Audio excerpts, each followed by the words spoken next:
Innama ya'muru masajidallah man amana billahi wal yawmil akhir. Hanya saja orang yang memakmurkan masjid-masjid Allah adalah orang yang beriman kepada Allah dan beriman kepada hari akhir. Maka ini suatu pernyataan daripada Allah. Orang yang ketujuh ke masjid berarti itu bujur-bujur beriman lawan Allah, bujur-bujur beriman lawan akhirat. Kada diragukan lagi.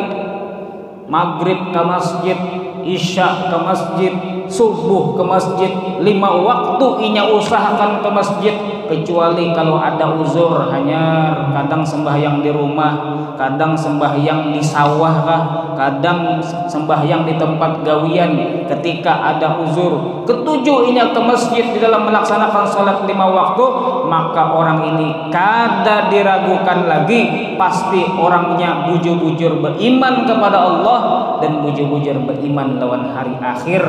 Lain orang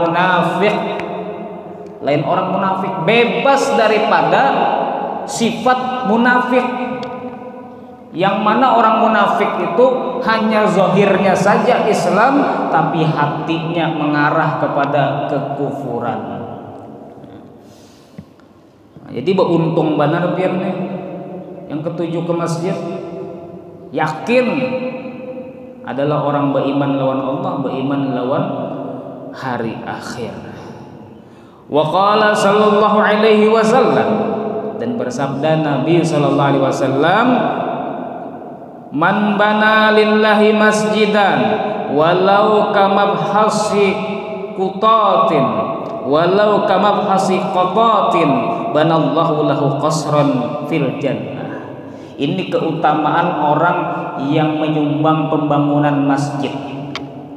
Barang siapa yang membangun masjid untuk Allah Subhanahu wa ta'ala, walaupun sekecil tempat bertelurnya burung, kayak apa tuh kecilnya tuh, tempat bertelurnya burung tuh halus benar tuh, kada sampai semeter, setengah meter kan kada sampai. Tempat bertelurnya burung.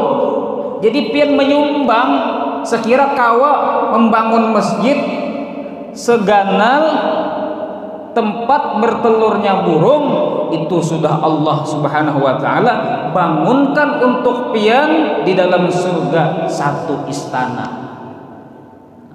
Kira-kira berapa duitnya tuh? Nah, sedikit aja duitnya. Maka kalau ada duit lebihan, ada di situ pembangunan masjid, kalau kawa kita menyumbang sedikit barang, maka akan dibangunkan oleh Allah Subhanahu wa ta'ala istana di dalam surga. Melihat di sana ada pembangunan, hendak nukar keramik, sumbang di sana pulang, banyaknya pian berisi istana di dalam surga. Nah, ini orang yang tahu lawan masa depan. Kadang mikir di dunia ini, coba kita pikir-pikir di dunia ini, orang yang begawi mengumpulkan duit mulai 20 tahun begawi, umur 20 tahun bebini begawi, kada sugih-sugih. Pas sudah umur 50 tahun hanya sugih, habis itu setahun meninggal. Berarti menikmati duitnya tadi setahun aja, menikmati kesugihannya setahun aja. Jadi kita begawi di dunia ini mencari duit, mencari harta, itu jangka pendek kita menikmatinya. Maka orang yang cerdas memikirkan jangka panjang. Nah, kayak ini tadi menyumbang sagan masjid, ini memikirkan jangka panjang, dibangunkan istana di dalam surga. Kalau sudah ada istananya, kadang mungkin kita kada menempati, kadang mungkin dibangunkan istana tapi kosong. Kayak betul. Dibangunkan istana misalnya 100 istana sudah dibangunkan dalam surga sagan kita gara-gara ketujuh menyumbang pembangunan masjid. Habis itu hari kiamat ditentukan yang masuk surga masuk neraka. Kada mungkin pian masuk ke dalam neraka padahal istana pian ada 100 buah di dalam surga kosong, kada mau. Pasti istana yang sudah Allah siapkan tadi pian akan menempatinya. Kemudian Rasulullah sallallahu alaihi wasallam bersabda, "Idza dakhala ahadukumul masjida falyarka." Jika kamu masuk ke dalam masjid, jika seorang di antara kalian masuk ke dalam masjid, hendaknya dia ruku'. Maksudnya sembahyang. Sembahyang apa? Sembahyang tahiyatul masjid. Rakaataini, 2 rakaat qabla an yajlisa, sebelum duduk. Nah, ini adabnya. Kalau kita masuk ke dalam masjid, jangan langsung moro-moro duduk. Jangan langsung tiba-tiba duduk, tapi ada adabnya dulu. Penghormatan kepada masjid yaitu dengan sembahyang 2 rakaat barang minimal. Usolli sunnata tahiyatil masjidi, atau usolli tahiyatal masjidi sunnatan lillahi ta'ala. Kalau pian kada hendak sembahyang, bisa diganti dengan apa? Ucapan subhanallah walhamdulillah wa la ilaha illallah wallahu akbar. Masjidil Haram penghormatannya tawaf. Jadi kalau orang yang alim masuk ke Masjidil Haram itu langsung tawafnya, ada langsung sembahyang, itu beda tersendiri itu. Kalau masjid-masjid yang lain kalau kita masuki penghormatannya apa? Sembahyang langsung. Atau membaca subhanallah walhamdulillah wa la ilaha illallah wallahu akbar. Sehingga waktu sembahyang Jumat pun, sebelum dilaksanakan sembahyang Jumat, waktu khutbah Jumat, khatib lagi menyampaikan ittaqullah, lalu pian hanyar datang. Apa yang pian gawi? Apakah langsung duduk? Nah, di situ pian boleh milih. Ada 2 pendapat ulama. Ada ulama yang mengatakan tetap sembahyang tahiyatul masjid, tapi jangan lambat-lambat. Artinya ringan-ringan aja bacaannya, jangan terlalu panjang, jangan terlalu lawas. Jadi tetap dianjurkan sembahyang tahiyatul masjid ketika khatib sedang menyampaikan khutbah Jumat. Tapi ada juga ulama yang mengatakan karena itu khatib sedang menyampaikan khutbahnya, alangkah baiknya duduk aja langsung. Jadi terserah pian boleh milih gitu. Kalau pian masuk masjid ketika khatib sedang menyampaikan khutbah Jumat, boleh pian sembahyang tahiyatul masjid, tapi dengan ringan-ringan aja, jangan lambat-lambat.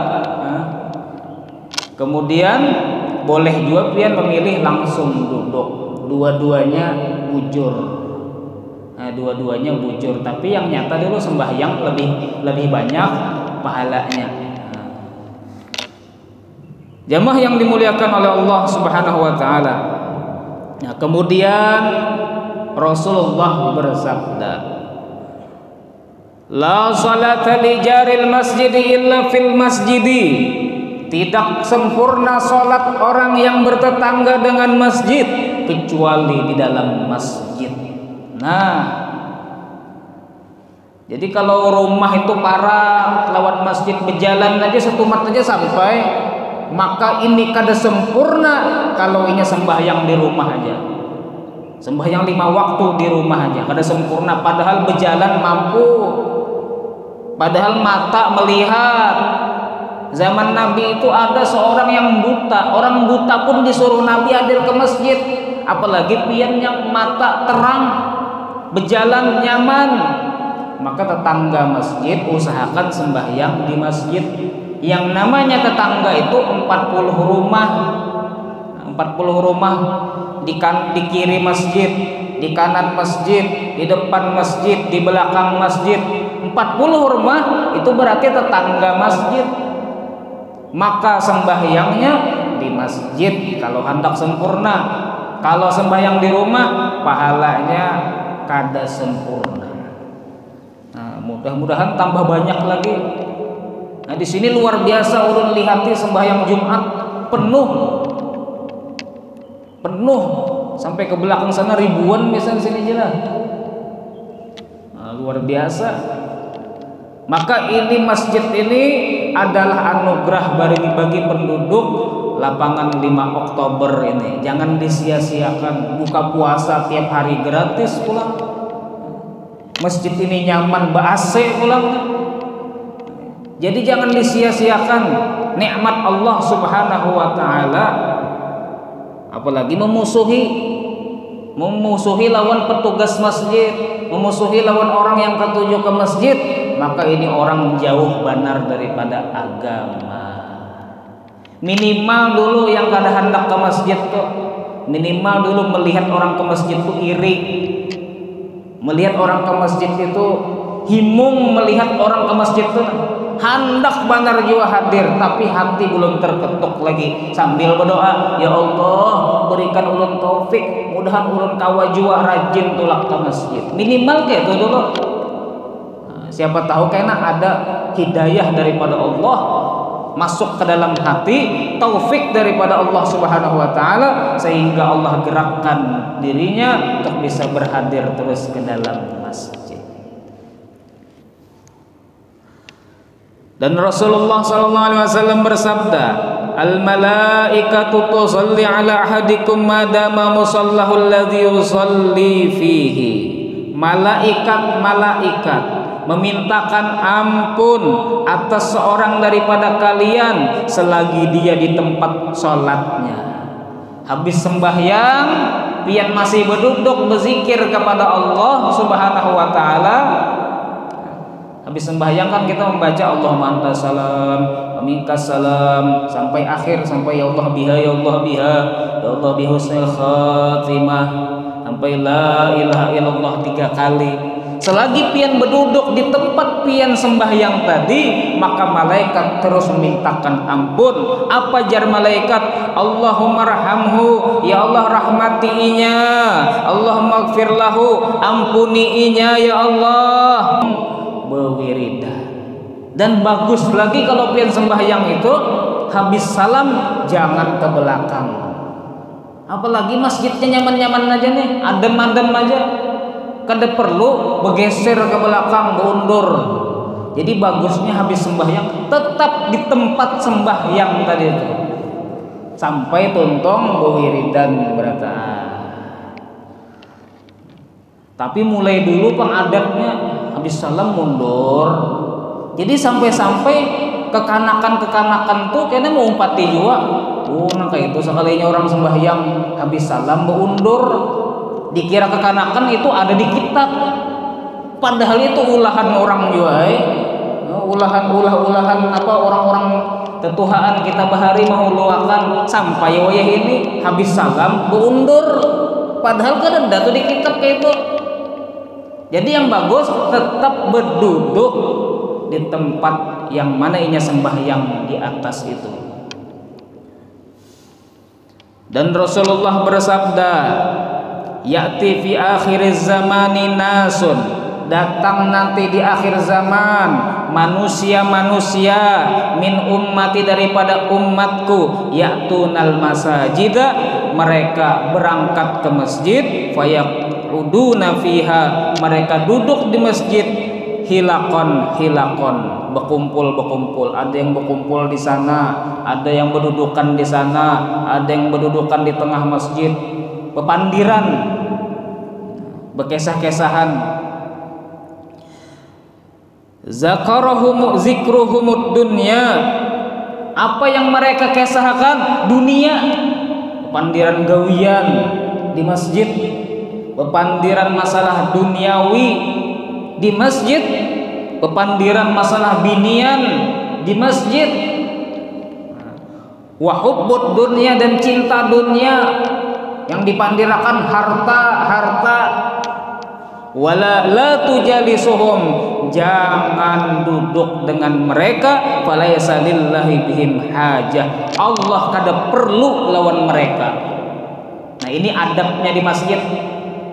Jangan pian datang ke masjid berkesahan yang masalah duniawi, masalah harta, bukan memandirkan masalah akhirat. Itu kada adab itu kalau pian memandir masalah duniawi di dalam masjid. Ini disebutkan dah oleh Rasulullah pada zaman Rasulullah kena masjid itu banyak digunakan sagan bepandiran, istirahat lalu bepandiran sembarangan, bukan ibadah. Apalagi masjid-masjid di pinggir jalan tuh, karena orang-orang musafir singgahan, berkumpulan, nanya istirahat, berkumpulan, bepandiran, yang dipandirakan masalah duniawi. Nah ini kadaba adab di dalam masjid. Kalau pada zaman Nabi kan ada model-model kayak itu tuh. Pada zaman Nabi, sahabat-sahabat Nabi itu kalau datang ke masjid, masing-masingnya duduk menghadap kiblat. Masing-masingnya duduk, ada yang berzikir, ada yang baca Quran, ada yang tafakur. Kadada yang model berkumpulan di sana, berkumpulan di sana, berkumpulan di sana, memandirakan masalah duniawi. Bahkan disebutkan bahwasanya al hadisu fil masjidi yaqulul hasanati kama taqulul bahaimu al hasyisa. Bepandiran masalah duniawi di dalam masjid itu menghilangkan pahala, sebagaimana binatang-binatang memakan rumput, kambing makan rumput.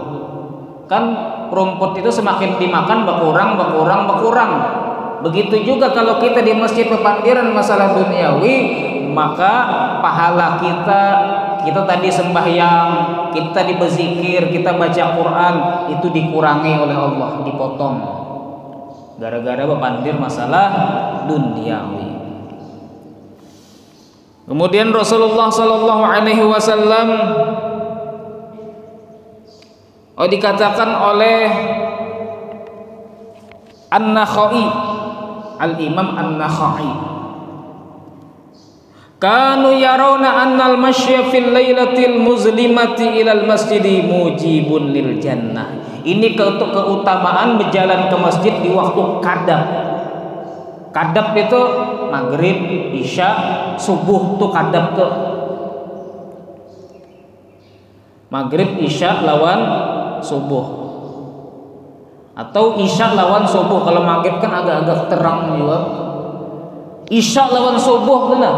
Kalau orang ketujuh ke masjid isya lawan subuh, maka mujibun lil jannah, itu membuat dia wajib masuk surga. Nah, istiqomah isya lawan subuh ke masjid itu membuat seseorang wajib masuk surga. Berkat apa? Ketujuh berjalan ke masjid waktu isya dan waktu subuh. Dan memang sembahyang isya lawan subuh itu paling berat atas orang-orang munafik. Ngalih benar isya lawan subuh. Isya tuh waktu istirahat, siang begawi, maghrib tuh masih semangat lah ke masjid. Tapi isyanya tuh rasanya tuh hendak santai aja, hendak berabah sambil nonton TV, sambil mengopi, sambil ngudut nih berokok, hendaknya santai aja. Maka berat sembahyang isya itu atas orang yang munafik. Begitu juga sembahyang subuh sulit. Kenapa? Ngantuk banar, nyaman-nyamannya guring, dipaksa untuk bangun itu ngalih banar. Jangankan ke masjid, sembahyang di rumah aja kan ngalih. Sembahyang subuh tuh sembahyang di rumah aja kan ngalih, apalagi beristilah membuka mata, berwudu, berbaju yang rapi, tulang ke masjid, tambah ngalih. Nah, bagi orang yang munafik. Tapi kalau orang sudah hatinya dipenuhi dengan iman, maka sangat mudah bagi dirinya ke masjid isya dan subuh. Sampai jam berapa nih?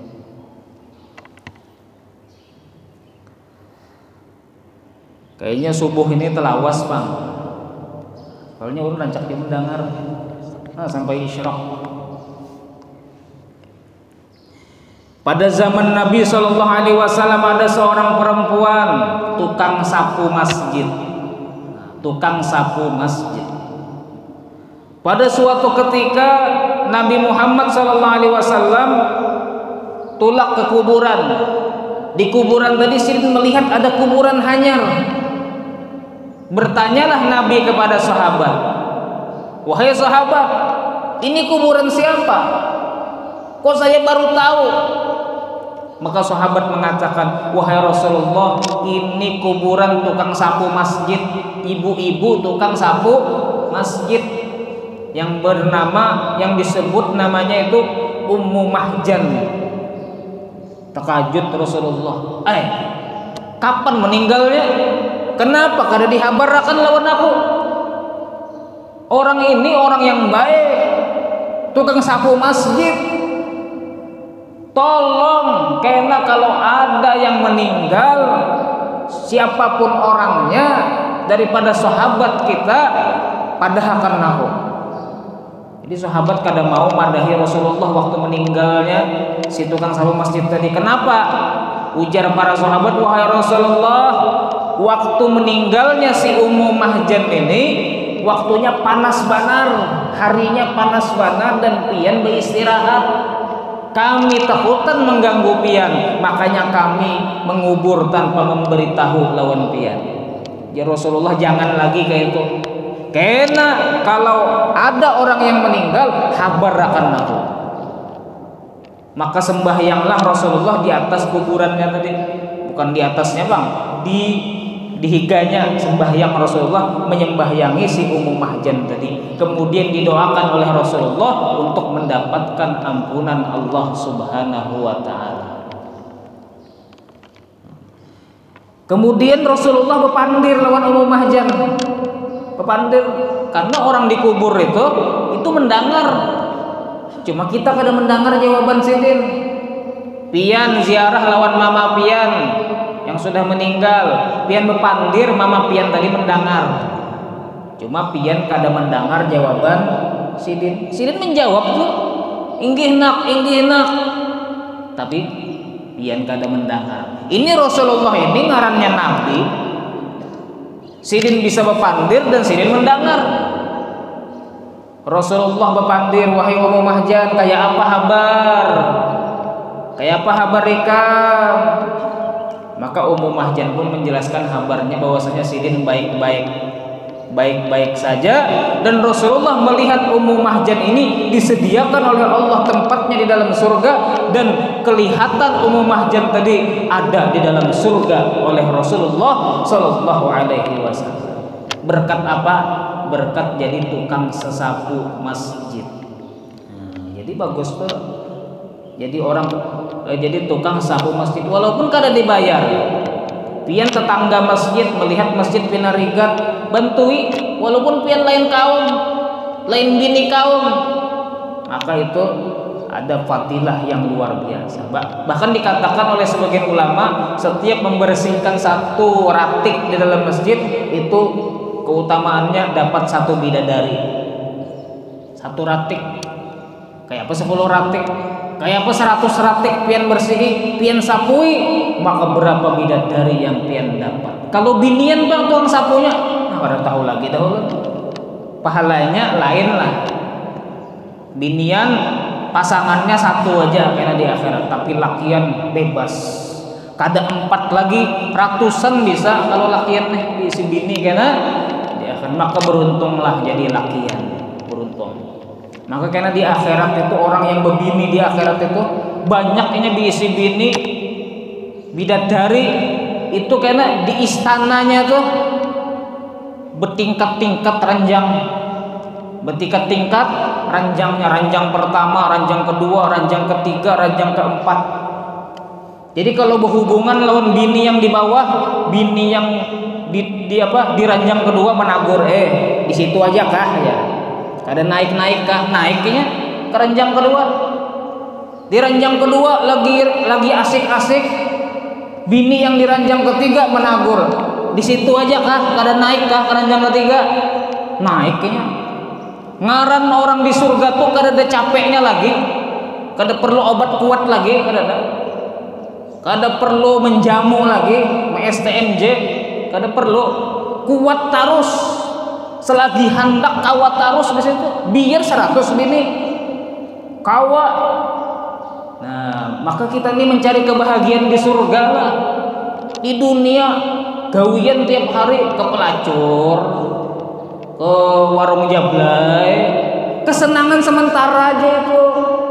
Kena di akhirat kalau hendak pian beramian di sana.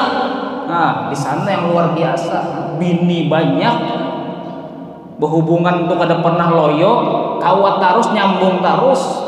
Hendak makan kada pernah kanyang.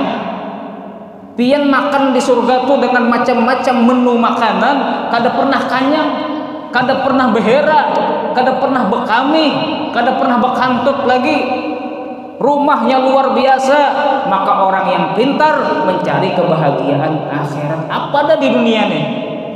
Anggaplah orang paling sugih di Kalimantan nih, atau paling sugih di Indonesia nih. Seapa gerang rumahnya?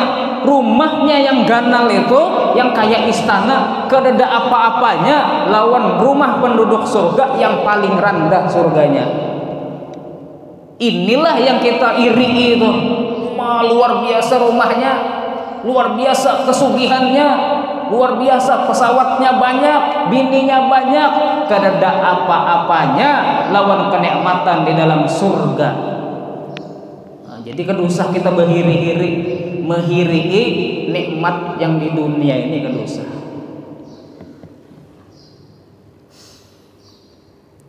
Dan disebutkan oleh Sayyidina Anas bin Malik, ma min buq'atin yuzkarullahu ta'ala 'alaiha bi salatin aw zikrin illa takharat 'ala ma haulaha minal biqa'.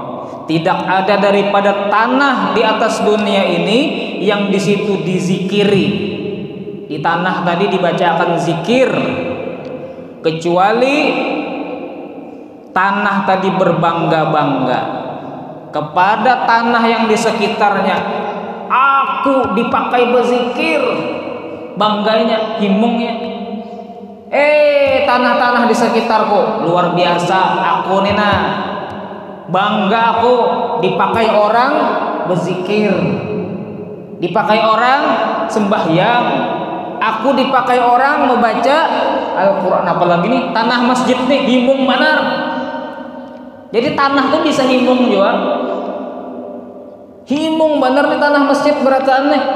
Himung tiap hari dipakai sembahyang, dipakai berzikir, dipakai baca Quran, dipakai bertafakur, dipakai beribadah kepada Allah Subhanahu wa taala. Jadi tanah masjid ini berpandir lawan tanah sebelah sana.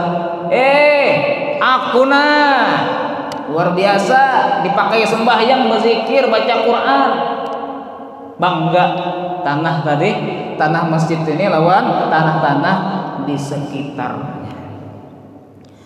Tapi ini kada harus masjid nih. Rumah pian pakai berzikir, sembahyang, bersolawat, ibadah pian isi dalam rumah pian tadi, maka tanah pian itu bangga, membanggakan dirinya kepada tanah-tanah yang ada di sekitarnya. Maka ulah bangga itu tanah pian tadi. Jangan sampai tanah pian menyumpah. Ada juga tanah tuh menyumpah, muar. Dasar kurang ngajar si anu nih. Aku dipakai bermaksiat, kada pernah berzikir, kada pernah beribadah kepada Allah. Supan aku lawan tanah di sebelah. Tanah di sebelah tuh orang alim, ampunnya. Tanah di sebelah tuh orang soleh, ampunnya. Beribadah terus lawan Allah Subhanahu wa taala. Supan aku nih. Jadi tanah tuh bisa supan juga. Muarnya lawan pemiliknya kalau kada dipakai beribadah, bahkan dipakai bermaksiat kepada Allah Subhanahu wa taala. Kemudian dikatakan ma min manzilin yanzilu fihi qaumun illa asbaha dzalikal manzil yusalli alaihim aw yal'anuhum. Nah, ini tadi tidak ada satu tempat di atas dunia ini, tidak ada satu persinggahan di atas dunia ini kecuali tempat tersebut yusalli alaihim, memintakan ampun atas mereka yang berada di atas tempat tadi atau melaknat. Jadi tanah tuh, tanah atau rumah atau bangunan, kalau kita pakai beribadah, inya mendoakan supaya kita dapat ampunan. Tapi kalau kita pakai bermaksiat, maka inya melaknat, terlaknat ikan nek. Kenapa aku dipakai bermaksiat kepada Allah Subhanahu wa taala? Nah, kemudian orang yang rancak ke masjid itu setiap langkahnya ditulis pahala oleh Allah Subhanahu wa taala. Ada juga orang protes, masa Allah menulis? Ya, ini suatu bahasa aja, yang menulis itu malaikat. Wah, ini ketujubanan orang dikit-dikit protes, oh apa itu guru juga pandir Allah yang menulis? Kada, maksudnya itu malaikat yang menulis. Cuma di dalam hadis itu banyak kata-kata kataballah, Allah menulis. Ada kata-katanya kayak itu, cuma penjelasannya malaikat yang menulis. Ada juga netizen yang berbahaya, para pendengar yang berbahaya itu, bulik itu kadang mendapatkan fadilah ceramah, kadang mendapatkan hikmah ceramah, yang ada bulik. Wah, apa tadi penjelasannya kayak itu ya? Apa tadi penyampaiannya kayak itu? Salah itu. Jadi yang dicari kesalahannya aja, ada juara kayak itu. Tapi alhamdulillah pian ini kayaknya mencari ilmu bujur-bujur, mendengarkan bujur-bujur dan mengamalkan bujur-bujur. Jadi setiap langkah pian semakin jauh dari rumah ke masjid semakin banyak pahalanya. Makanya ada sebagian orang tuh kada mau bawa kendaraan ke masjid, berjalan aja. Kenapa? Hendak mengambil fadilat setiap langkah tadi mendapatkan pahala daripada Allah. Buliknya kayak itu juga, buliknya mendapatkan pahala setiap langkahnya menuju rumahnya. Karena inya tulak ke masjid tadi untuk ibadah, dan bulik dari masjid tadi juga itu dihitung oleh Allah Subhanahu wa taala ibadah juga. Nah, kira-kira itu ajakin dulu. Mudah-mudahan kita diberikan oleh Allah Subhanahu wa taala taufik untuk suka ke masjid dalam taat